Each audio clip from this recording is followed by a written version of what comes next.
Hey, all right, are we ready to start? Let's do it. Okay. Jill, can you pray for us? We're going to begin. God, thank you so much for this time today to kind of study and enrich our minds and how to study your word. I pray you just give calmness and wisdom to Matt as he teaches and give us open hearts and ears to hear. Thank you. In Jesus' name. Amen. So, continuing on with Bible study methods. Is this the most exciting thing you could possibly do today? Yes. There's nothing you could possibly do more. No. Before I got into this, I just had a few questions about the class in general. Are we going at about the right pace? Do you guys feel like the material is helpful? Do you feel like it's a review of stuff you already know, or are there things that you think you're learning from it? Do you guys have any feedback on that, just so we kind of know where to go from here? I'm learning from it. Okay. I'm learning a lot. I don't know any of it. Not a thing. So it's not just repeating. Okay. You know? Okay. It's not what- It's not like just telling you things you already know and you're okay. I So, like the pace. I mean, there's some things like I've heard or been introduced to, but a lot of it is new information, so I'm enjoying it. okay. Yeah. All right, cool. All right. So last week I had gotten into a little bit of like, oh, next week do we want to go into more exegetical fallacies more? Or do we want to get into basically how are the different versions of the Bible translated, and why are they translated the way they are, and why, how that makes a difference in terms of how we interpret them? If you don't mind, I'm going to push that back because I realized I really didn't even go over like observation, interpretation, and application yet. And we really do need to kind of dive into that a little bit more than what we did. I just mentioned it, but I wanted to get more into that today, talk about even some of the ways that we can go wrong with that. So it's kind of like a follow-up to the exegetical fallacies, not strictly speaking an exegetical fallacy. Well, actually kind of, I guess there can be, but just to see how we can go wrong in that. All right, and the beginning is, what is hermeneutics? Hermeneutics. Does anybody remember what hermeneutics is? Art and science of biblical interpretation. Awesome. Exegesis. What does the text actually say? Good. Eisegesis. What we're reading into. Good. And then biblical criticism. We'll do lower criticism. Lower Bible criticism. What's that? Talked about it not being critical of the Bible. There was lower and higher. What's the lower criticism? Just going to make it super awkward by waiting a long time. All right, lower criticism was where scholars look at the ancient texts and they try to piece together the ancient text, all the different ancient texts that we have, to come up with as faithful document to the New Testament or the Old Testament, whatever, that we can have. Right? So it's, yeah. So wait, is Bible criticism the same as textual criticism? Are they interchangeable, or is there a difference? So biblical criticism is the big category, and then under that is lower criticism and higher criticism. Higher criticism is probably what you're thinking about with textual criticism. Okay. It's my guess, where we're talking about authorship and date. Yeah, I guess And- just verifying like this is actually what the original manuscript said. Oh, that would be lower criticism. Okay. Yeah, so the lower criticism is the, or textual or lower criticism, I'm sorry, you're right, textual or lower criticism, that is, we look at all these different documents, we have, this set of manuscripts, and we piece them all together to try to come up with as faithful a representation of the Old or New Testament that we can get, or any ancient document, really, in case of biblical criticism of the Bible, but. And then higher criticism, does anybody remember what that is? Long, awkward pause. This is one we always have a little tricky time remembering. No? Okay. So higher criticism, that's where scholars now have the received texts, right? And they're working with one of the received texts, and they're trying to determine, all right, who wrote this book, right? That's something in addition to just trying to determine the meaning of the text, which is something we do in hermeneutics, right? But the reason I'm trying to differentiate these is so that we know not everything that we do with the Bible is hermeneutics. We do other things with the Bible, and some of those things are try to see if we can have as faithful representation of the original as we can. Some of them are, how do we know who wrote the book? How do we know who they wrote it to? What were they like? When was it written? All those kinds of things. Because those are the kinds of things that the scholars need to do and put in place before we can have the tools necessary to study the Bible in depth. Right? We can all read the text and we can get something out of it. I'm not trying to say we can't get anything out of it from just sitting down and reading it. But we are better students of the Bible because these scholars have provided these kinds of things to us. Sometimes I don't think we realize how dependent we are on scholars for what we have in the Bible, for the interpretations that we've come to. Most of us, even our theology a lot of times, is probably just a regurgitation of whatever tradition that we've been to, whether it's Baptist, Lutheran, Catholic, whatever, right? And a lot of that's dependent upon people who did have scholarly debates about things. They won, and now this whole group of people think that way, right? Yeah.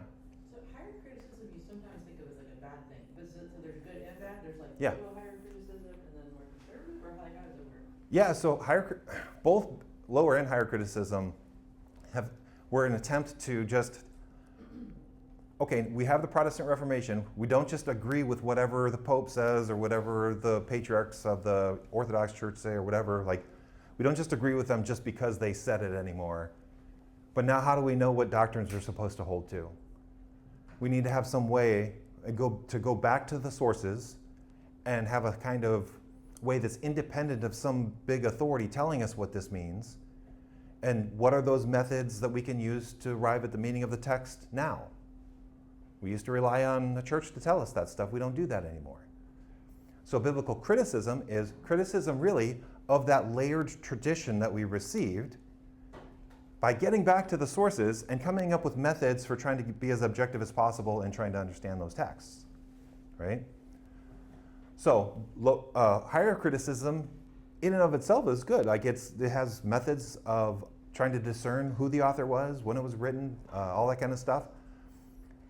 But there are higher critics who come into it with anti-supernatural bias. They aren't Christians, they aren't believers, and they'll conclude things like Paul was wrong. And it might be because Paul comes to a moral conclusion that they don't like, or they're not beholden to Paul as an authority.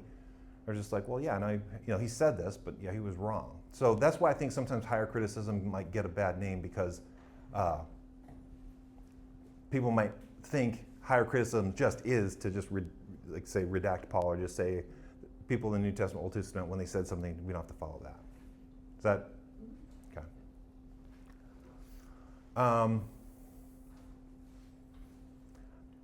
Okay, I also want to ask, what is one thing so far that you've gotten out of the class that you didn't know before? It doesn't have to be like another terminology, but like just one thing so far that maybe you hadn't thought of before, or maybe you didn't know about before. I think going through the fallacies last week was really helpful. Okay. Does it kind of clarify some of the ways we can go wrong? Okay. I think the way you like she said, going through the fallacies. There's one specifically how people you'll see people so often debate the meaning of a passage by going to the original Greek or Hebrew of it, and they break it down and say, well, this is what the root word meant, and you pointed out that was a fallacy, because a lot of people argue from that. Yeah. Yep. I liked when you had the different passages in different versions, and like showing how the Passion Translation was so different from the other ones, as far as that being an example of eisegesis. Yeah. Yeah, I like that one. Cool. All right. So I'm going to try to get I wanted to start with participation because in my slides I want to get some participation hopefully with these. So when we talk about Bible study methods, you guys have probably heard of the threefold division when we try to interpret the Bible. We first observe, then we interpret, and then we apply. That's the right order. We don't apply first, and then interpret second, and then observe later, right? The order matters. So we're going to go through these. But before, I want to try to get a better sense of, and this is what we would do in a logic class. Like if we were doing a formal logic class, what we would do is we'd go through and give a bunch of sentences, and then we would try to classify the sentences.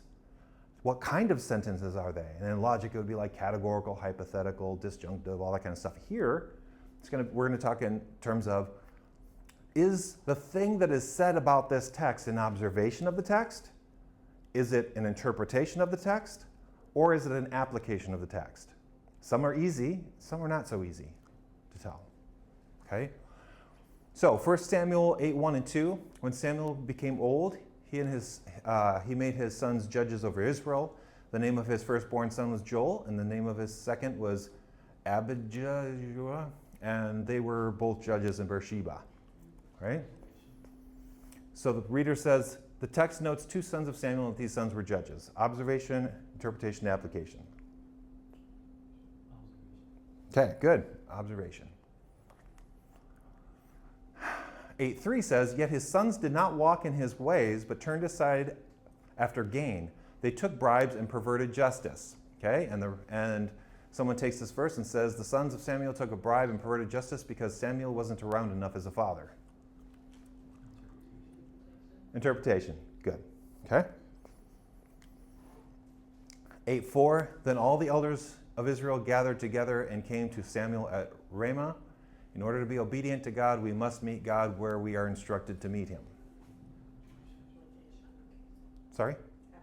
Application. Good. Okay. Let's go back to the previous verse. Yet his sons did not walk in his ways, but turned aside after gain. They took bribes and perverted justice.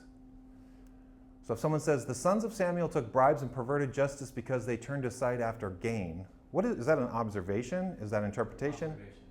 Observation? Okay. Because it's just restating the first part of the sentence. Okay. Any other thoughts? Did that slide change? Did you go back a slide or did you go forward a slide? So this is the same slide I had this is the same verse that I had 2 slides ago, but I'm giving a different response to the verse in this case, yeah. Because the first one we gave 2 slides ago, they took the bribe because they weren't around. We knew that's pretty clearly an interpretation, right? But we're going to use that same verse, make a different statement about that verse, and see, is that an observation, interpretation, or application? Okay, Tony, you said it was an observation. Anyone else have thoughts? Yeah. Interpretation, because they said because. Exactly. And by the way, he didn't show me this at home, like I haven't seen it. Sure. Yeah. Sometimes an interpretation is this subtle, right?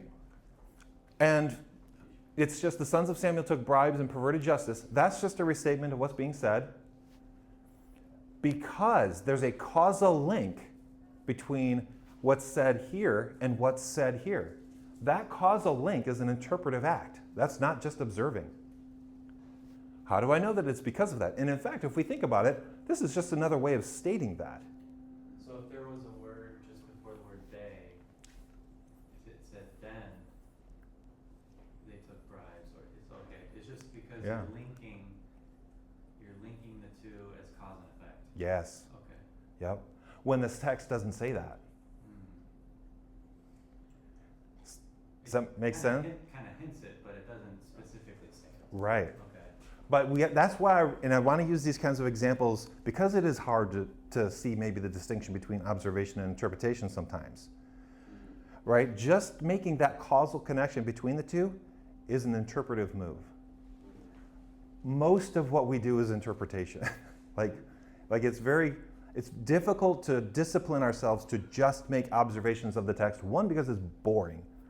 Like a lot of times people don't want to just sit around and make observations of the text. Right? We want to go immediately, what does he mean by that? How about this one? So Romans 3:26, it was to show his righteousness, his referring to God, his righteousness at the present time so that he might be the just and the justifier of the one who has faith in Jesus. Okay? And the response, or the thing that we say about that would be the English words here for righteousness, just, and justifier all come from the same root Greek word. Observation, interpretation, or application.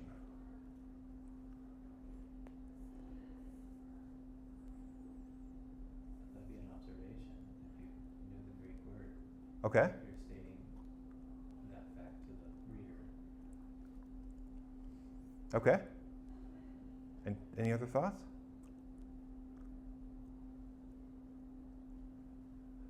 So I'm using this one because this is an example of, it's not an observation of the English language, but it's still an observation. Right? So we can make observations about the English text, but we can also make observations about the Greek text or the Hebrew text or whatever. Right? So you're right, yeah, that's an observation. Now we don't know what that means yet, right? Necessarily. We know that sometimes the same root word comes out as righteousness, just, and justifier in that text. If I were to add, okay, because the same word is used for these three different words, it means that God, who is righteous, righteousifies us. Because it's the same word underlying it and is used and is translated in English as just and justifier.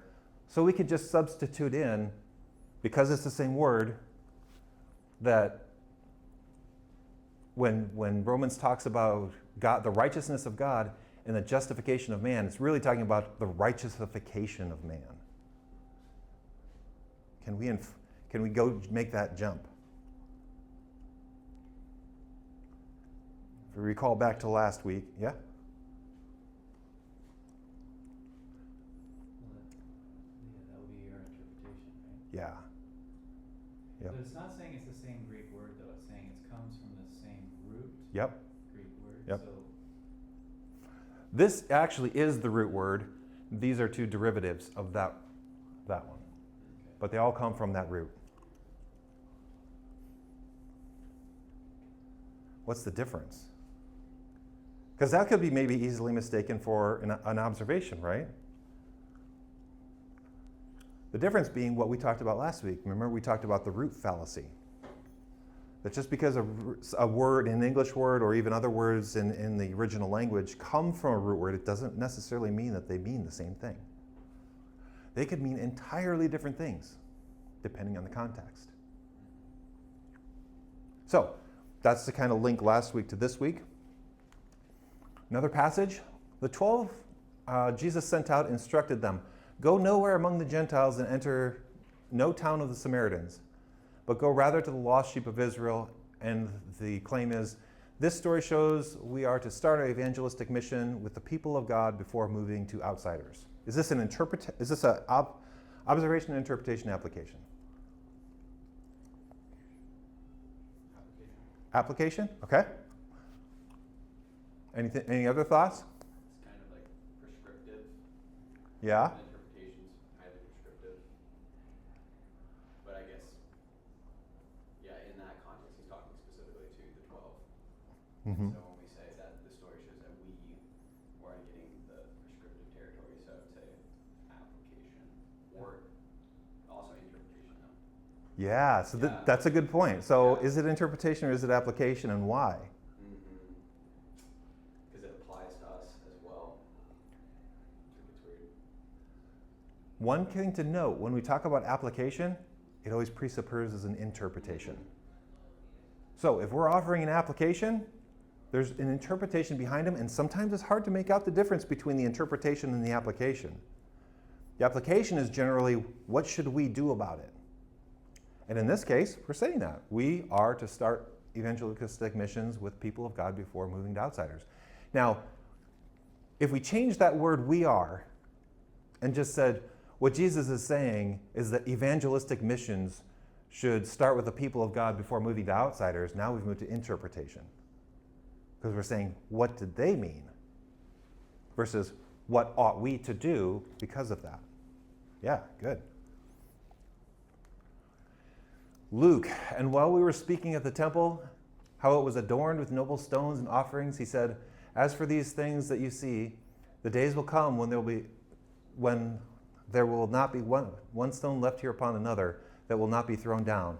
And they asked him, Teacher, when will these things be? And what will be the sign that these things are about to take place?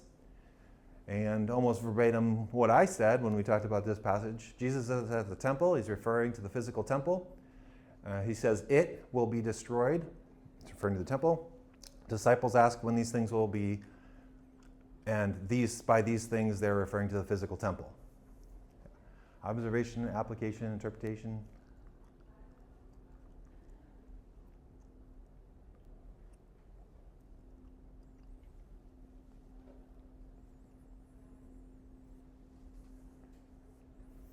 What do you think? Interpretation. Yeah. Yep. It's not telling me that I need to go to this temple or that I need to like do anything about the temple, right? Or there's no pressure put on me to do anything because of the passage. But it's not a mere observation either, right? It's saying the text doesn't explicitly say, I'm talking about the temple. We know it because we've inferred it. Like, hey, he just said the temple's going to be destroyed, and then the disciples say, when will that thing happen? But there's issues within eschatology or end time stuff where people disagree about that. They disagree on what's being referred to. This is an interpretation. If in doubt, probably interpretation. Go therefore and make disciples of all nations, baptizing them in the name of the Father and the Son and the Holy Spirit, teaching them to observe all that I have commanded you. And behold, I am with you always to the end of the age. Jesus is saying that we all need to make disciples of all nations, baptizing them in the name of the Father and the Son and the Holy Spirit. It sounds like an application, but isn't it an observation, but it's applicatory and that application is, a direct observation is an application, Okay. right? Okay. You're just reiterating what is said, but there's still action involved, which would refer to an application. Tony, I'm so glad you bring stuff up like this, because honestly, like, there's a whole bunch of points that you just bring up so well, like when we're talking about this stuff. Yeah, this is really kind of tricky, isn't it? We have the words here, we all need to, which does make it an application. But it also seems like he's not really saying much more than what the passage is saying, right? So I bring this example up because sometimes what looks very much like an observation is really an application, which presupposes a interpretation. Yeah. It can be that short. It can be that close to what's even being said and still be an interpretation or an application. And if your right hand causes you to sin, cut it off and throw it away, for it is better that you lose one of your members than your whole body go into hell. Jesus is using hyperbole here. He doesn't literally want you to cut off your hand if it causes you to sin. Is that an observation, interpretation, or application?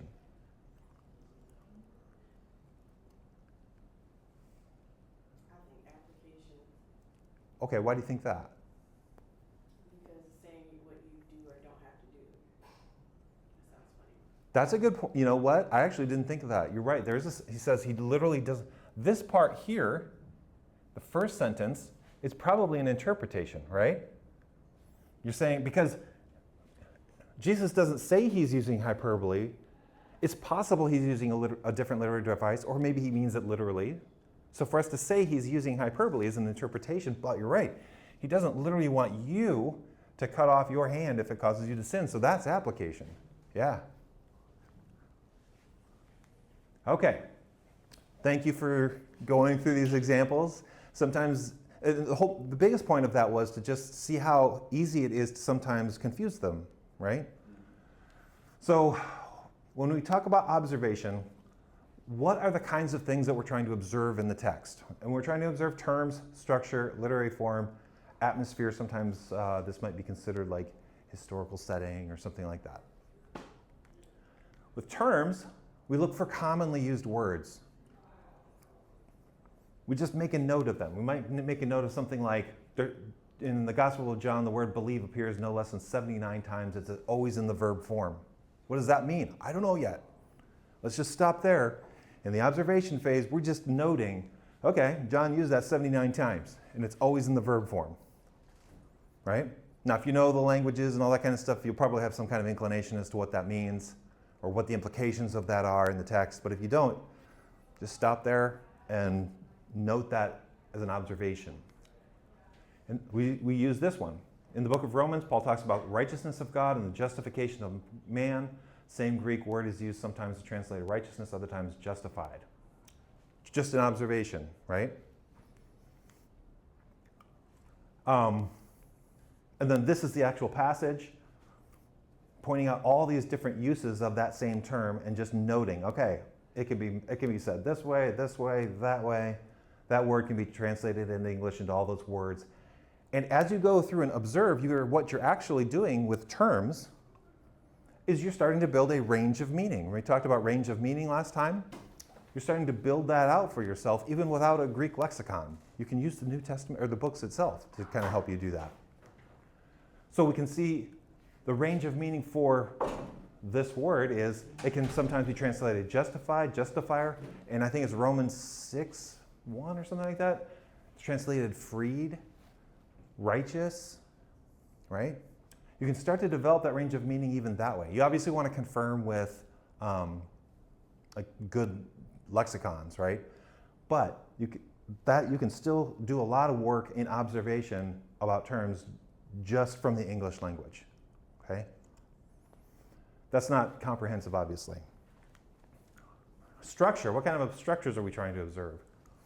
We talked about a chiasm before, and we'll talk about that again, but more broadly, when we read a book, we talked a little bit about when we read a book, we should read the book over and over and over again. And what we're trying to do is build in our minds a kind of structure of the book. This is another kind of structure that we need to develop. And this is part of the observation phase. Okay, well, the beginning is composed of Job of a historical narrative. It ends with a narrative. It's written in prose. All this middle section is written in poetry, right? Okay, got that. There's 3 different dialogues. They start this one dialogue, and then they seem to move to another dialogue, and then they seem to move to another dialogue. These are all different types of observations. And what we're doing with those observations is trying to form a coherent picture of the whole book. And typically, it's really helpful to draw something like this out when you're studying a book. Or there are actually books, resources that you can get that has this kind of stuff drawn out. But it's better to start, if you can, with you going through the book and trying to pick out, all right, this section's doing this section's doing this section is prose, this section is poetry. This seems to be talking about judgment a lot. This seems to be talking about Job justifying himself a lot, right? And get those kind of main distinctions. That is a kind of observation. It's not purely an observation. Anytime you start putting all this stuff together, there's going to be interpretive moves that you make. You can't get away from that. But this is closer to an observation than me just saying, what's the point of Job? If I was to tell you what the point of Job, that's an interpretation, clearly. Here's another example. Sometimes the chiasm is, for example, we talked about chiasms. The chiasm is not clear in the English, but it is in the original language. So sometimes, in order to pick up on details, we do need to know the original language. It is important to know that, to be able to pick up on stuff like this. So I watched Psalm 51:2. Wash me thoroughly from my iniquity and cleanse me from my sin. You would not get this from just the English, but you do in the Greek. It's actually composed of 4 words, and they're parallel, and they come in that order, right? Sometimes it is more obvious in the Greek, or in the English, right? Sometimes you can pick out that structure. Arise, rising, shine, brightness, light, light, glory, glory, Lord, right? And then we get the very center, cover the earth.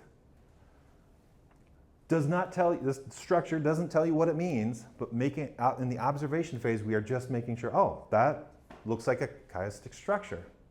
Huh, okay. Note it, move on, and make other notes. I love what Bobby said about what his teacher had him do, was to go through and basically do a bunch of observations, go away, come back, make more observations, go back, come away, it's probably is the most important part of actual biblical interpretation, is making all these observations. Because when you go through to make your interpretive statements about the text, you have in mind all of these different puzzle pieces that you can recall and say, oh, you know what, I guess it can't mean that because of this. It can't mean that because of this. Probably means this, but let me keep reading. You know what I mean? This is a much overlooked aspect of biblical interpretation. Literary form. We talked about this before, and we'll talk a little bit more about that in the next interpretive part. But since there's different literary forms, making a note of what the literary form is imperative. Okay? At this step, again, we're going to come back to literary forms in the interpretive phase, but in this step, we're just making an observation of the literary form. Okay? This is apocalyptic literature. This is wisdom literature. This is epistolary literature, right? There's different literary forms, and these are actually very important. We gave an example of hyperbole, right? Where we're like, when Jesus says, cut off your hand, we're like, okay, that's hyperbole. Sometimes people take the biblical text to be like this, almost like a textbook. It reads more like a textbook, and it's like, well, he's just giving us these theological truths. You have to mind the theological truths most of the time, because none of them are actually, strictly speaking, theological texts. They speak to theology, but the Gospels, for example, are a bunch of narratives strung together just to say different things about God and His relation to us and His expectations of us and how He interacted, and we learn through that story. But it's not a textbook. And the people who wrote the Bible use all of these different literary forms. A lot. So if we're not aware that they're using symbolism or simile or personification or whatever, analogy, we might tend to take things in a very wooden, literal sense. That's one of the big dangers. Can you go back one slide? Yeah. This slide or the one before? One before that. Yeah. Okay. Atmosphere. When we're reading through and we see Philippians 4:4 and it says rejoice. I'm so bad. Rejoice in the Lord always. Again, I will say rejoice.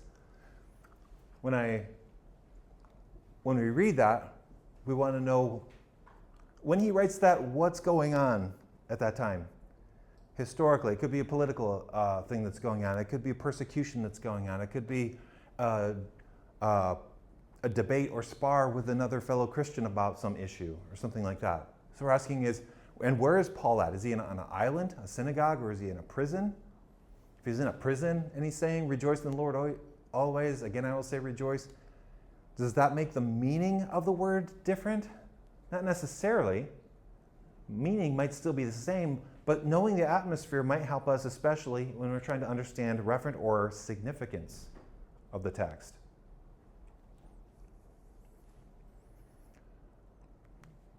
So if we do it right, our observations serve as the foundation.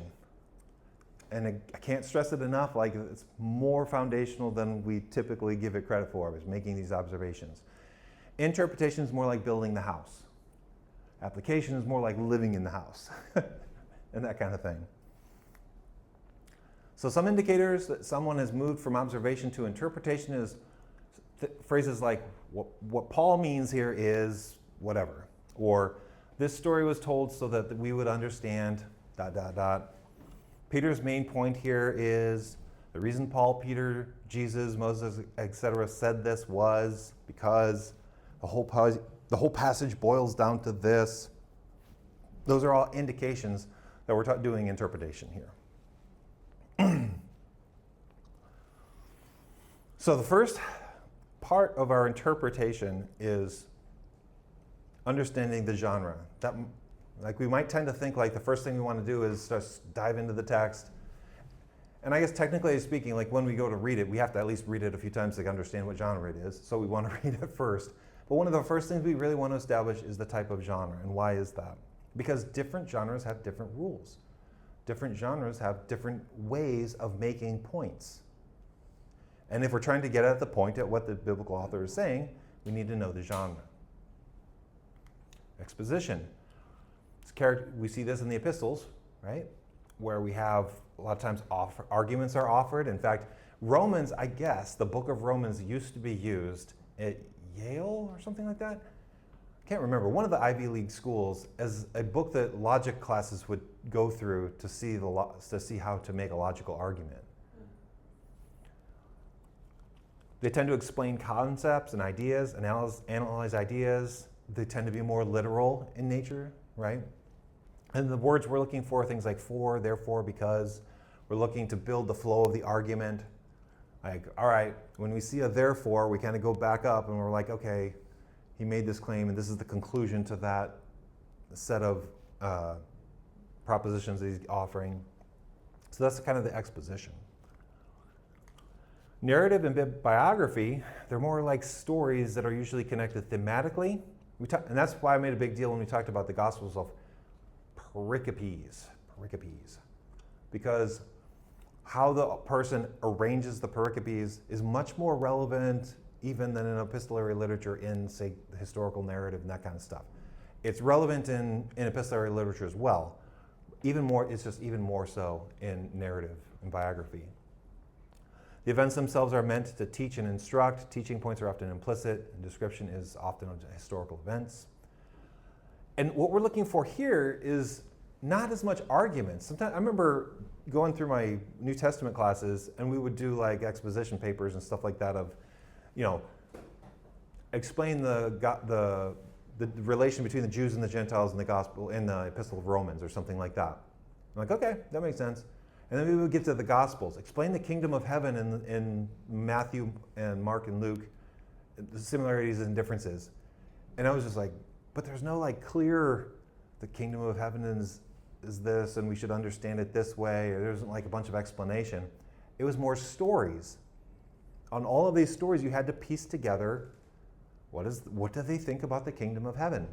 And for someone who likes philosophy, that's a little frustrating because I just tend to like the literal, the more, stating it just how it should be stated. So, and actually that's the case for all the rest of these genres for me.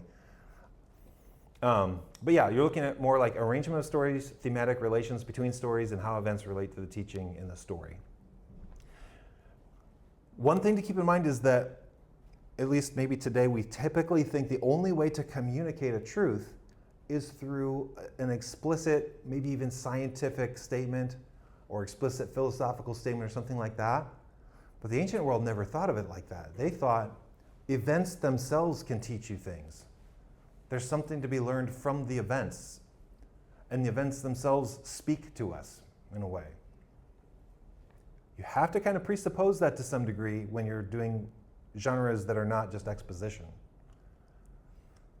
So you're looking more for themes instead of therefore. Same thing with parable. They're short stories, usually not literal, although it's debatable. Maybe there's some that have more literal elements in them. Often used to illustrate a teaching or a point before or after telling a narrative. So a lot of times they're arranged after another real story that took place, and then there's a kind of parable that is used to deepen our understanding of the previous event that took place or the one that's going to take place. So we want to keep track of the pericopes before and after. And requires the reader to draw the teaching points from the story. The clusters of parables have a common theme. That's what we're looking for. We're looking for stories preceding, I just said that already, and familiarity with the details. So in a parable, it's very important to know what the details are, because each detail, he's not recounting like Jesus isn't recounting like a historical event. He's including every detail in this parable for a reason to contribute to what he's trying to teach in that parable. So it's especially important to pay attention to the details in the parable. Not like you're not supposed to pay attention to details anywhere else, but it's just especially important. Poetry characterized by rhyme of thought. So in English, a lot of times we think of poetry as a rhyming of words. In Judeo-Roman, Greek culture, it was a lot of times more of a, Greek's different. It's It's more of a rhyming of ideas. That's where we get all these chiastic structures from, right? It's a rhythm of idea. We'll place it beginning and end, parallel, parallel, parallel, until we get to the heart. Proverbs and wisdom literature, oriented towards the practical, right? Not all books are equally oriented towards the practical. It's not like Romans, 1st and 2nd Timothy aren't practical. They obviously are. But they tend to be more, a lot of times you have to discern the practical from the theoretical, from the theological. Sometimes the point is in expositional, and even in here, but especially in expositional genre, sometimes the point is that you know God is like this and not like that. That is the application, right? So in Proverbs and wisdom literature, it's more practical. Again, we use frequent use of parallelism, often stated as mysteries for the wise. In fact, some of the wisdom literature says that. What I'm writing is not for the simple. If you're simple-minded, you're not going to understand this. I'm writing these things for the wise and the discerning. Parallel ideas, you're looking for them and how they compare and contrast with each other, what's implied between the parallels. And one thing to avoid with wisdom literature is to absolutize them. What do I mean by that? Proverbs says, answer a fool according to his folly. It also says, do not answer a fool according to his folly. If we absolutize both of those and said you should never answer a fool according to his folly, or you should always answer a fool according to his folly, the Bible would contradict itself. Wisdom literature would do that all the time. It would do it a lot.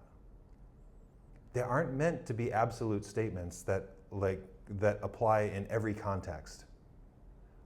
That's part of what makes them a mystery. Answer a fool according to his folly. Do not answer a fool according to his folly. They say that to say, look, sometimes you should answer a fool according to their folly. Sometimes you shouldn't. The wise knows when you should and when you shouldn't. Yeah. Like the train up a child in the way you should go, like that is a good general principle, but doesn't guarantee that they're Right. going to turn out pretty well. It's too personal, Jill. Too personal. Just grounded our son for a month. Yeah, you know. So any questions up to this point? Sorry if I've kind of gone on talking a lot. Is there any questions, thoughts? Matt, you're stupid. This is wrong. Here's what's true. Any other thoughts on poetry? Like once I was in a coffee shop and a Jehovah's Witness came up and was talking about all kinds of weird Jehovah's Witness theology, but he kept quoting Psalms in particular for every one of his arguments about like what heaven looks like and stuff like that. Yeah, it's like prophetic in that you should be very careful about automatically assuming that it means something literal, or that it's meant to teach some metaphysical truth or something like that. We do ask, and we should ask in poetry, because poetry is meant to evoke a response in the reader, an emotive one, in fact. Now that doesn't change the meaning necessarily, but it helps us to understand that what is trying to be accomplished in poetry. It's not really to give us a lecture on the nature of transubstantiation or doctrine of participation or whatever, right? Poetry that's not what its goal is. Its goal is not just to transform your way of thinking, but to transform your way of feeling, your disposition towards things, dispositions away from things. Because the Bible isn't just concerned about what you think, it's obviously concerned about that. It's also concerned with your attitude, your dispositions, your emotional responses. And that's something I would love to do a whole class on, is like emotions, the nature of emotion. Because, and I think your dad said something like about this morning, but it's just like, anybody who thinks that you shouldn't develop your intellect as a believer you're just wrong. You absolutely should, right?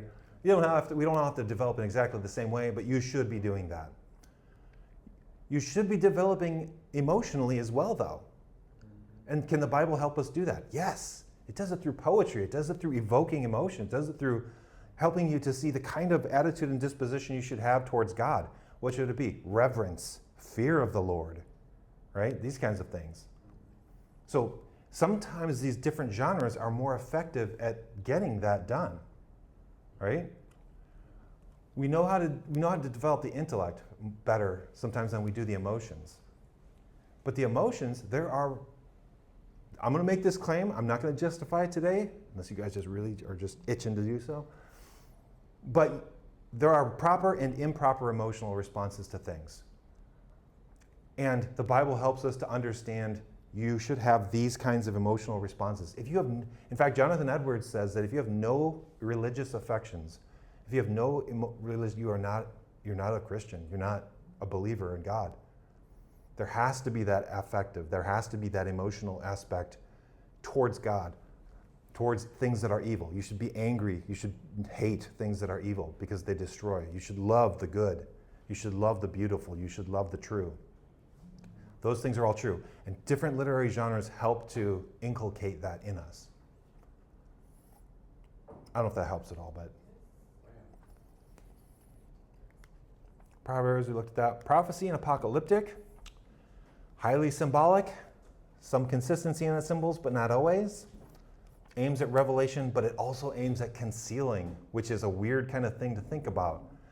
That apocalyptic literature, like wisdom literature, is meant to help you understand, but it's also meant for certain people to understand, the wise, the discerning.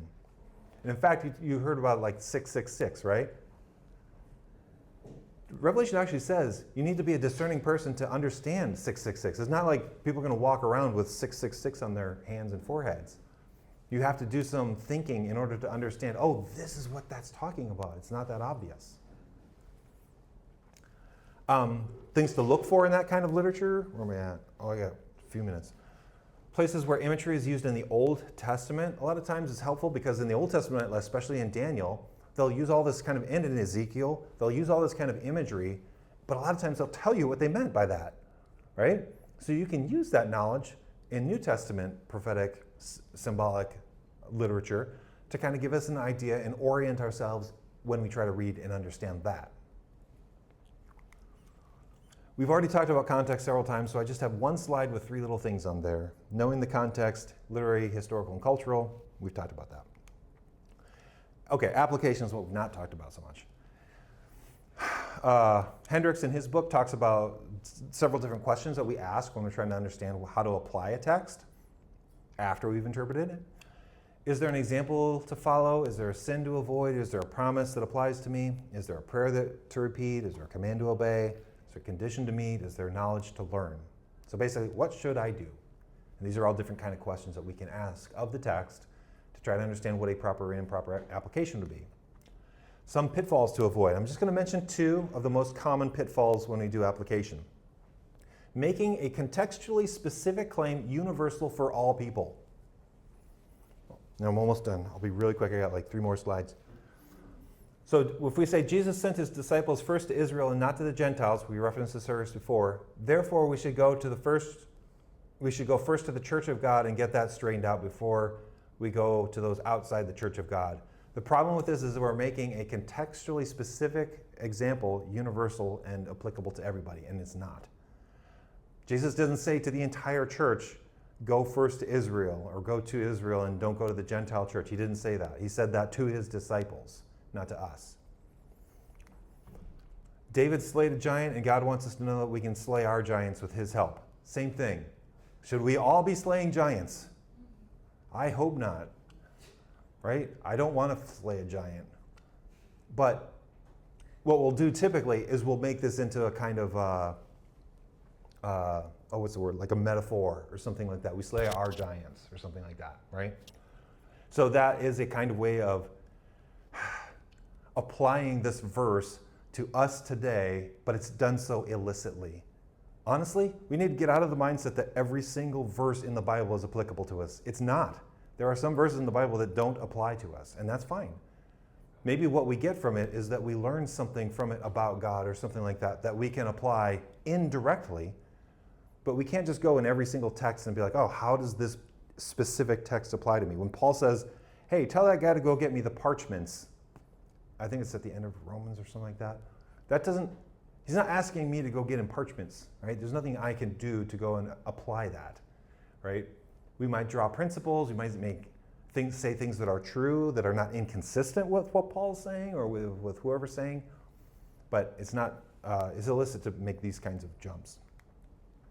The apostles of God perform miracles to demonstrate the power of God. The only reason we aren't doing the same today is because we don't have the faith of the apostles. Just because the apostles did it does not mean that we can do it. The second one, making direct appeal to application by way of an assumed psychological disposition. This is everywhere. Everywhere I look, I see these kinds of kind of like depth psychology of whatever character we're talking about in the Bible, and then assume that that's what applies to us. Luke writes his gospel and the book of Acts to Theophilus. This speaks to Theophilus' intense passion for the truth. The text doesn't say anything about his intense passion for the truth. We know his name, God lover Theophilus, right? But we don't know anything about this guy psychologically. What? Jordan Peterson. Oh yeah, Jesus loved yeah. him. It's a psychologizing of the text. Yeah. So we all need to be like Theophilus and be passionate for the truth. Yeah, we don't know. When Jesus and his disciples picked and ate grain on the Sabbath, the Pharisees saw it and told them it wasn't lawful to pick grain on the Sabbath. The Pharisees did this out of jealousy. They saw Jesus was getting more followers. Beware of jealousy. Now there is a passage that talks about the teachers of the law being jealous, but it wasn't the passage that I cited earlier. This is not a valid application of that text, right? Even if they were jealous. I don't know that from the text. I'm inferring that. Job's common practice was to offer burnt offerings just in case his children sinned. This is because Job was terrified of God. Job didn't have a living personal relationship with God because he saw God, I should put it, as a scary judge rather than a loving father. We need to see God as a loving father, not a scary judge. I don't know Job's psychological mindset from the text. If I'm going to make claims like that, I need to say, this isn't from the text. I just kind of think that's probably what he was thinking. Okay, that's fine. But we cannot make an illicit inference about Job or anybody's psychological mindset if the text doesn't tell us what it is, and then make that application to us. And I think that's everything, and I finished a minute late. Sorry. All right. So thank you guys. And you mind if I pray with us real quick? Lord, thank you so much for this group. Thank you for our time together. Thank you for that we have the freedom to do this kind of thing. Help us to love your word. Help us to be diligent in studying your word. Help us to gain assistance from others as we do it. Help us to be teachable by others and by your Spirit. Just thank you so much. In Jesus' name, amen. Amen. Thank you, Matt. Thanks, Matt. Thank you. Appreciate it. Thank you. That's fun. That was great. Good stuff. Oh, good. Yeah. Thanks for your feedback. Oh, yeah. I forgot what my feedback was. Good stuff. David or Matt, do these chairs need to go back to the original place, or they stay here? I think they move them back. Wait, oh, they moved them? I think so. Oh. They have I been. thought you